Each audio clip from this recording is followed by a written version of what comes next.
உமையா இப்னு கலஃபை பார்த்தவர்கள் கூறினார்கள், அல்லாஹுடைய மார்க்கத்திலே இறைவன் ஒருவன் என்ற வார்த்தையைத்தான் நான் இப்போது அறிந்திருக்கிறேன்.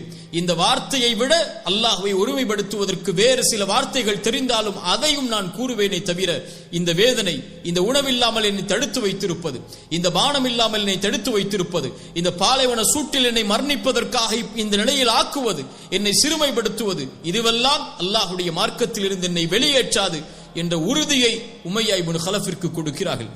அஹதுன் அஹத், அஹதுன் அஹத், இறைவன் ஒருவன் தான், இறைவன் ஒருவன் தான். தன்னுடைய நாவுடைய நீர் வற்றினாலும், உணவின் பசியால் அவர்கள் வாடினாலும், பாலைவன சூட்டுடைய அந்த சூடு அவர்களுடைய உடம்பை பொசுக்கினாலும் அவர்கள் கூறிய வார்த்தை அஹதுன் அஹத். ஈமானிய உறுதியை பாடமாக படியுங்கள்.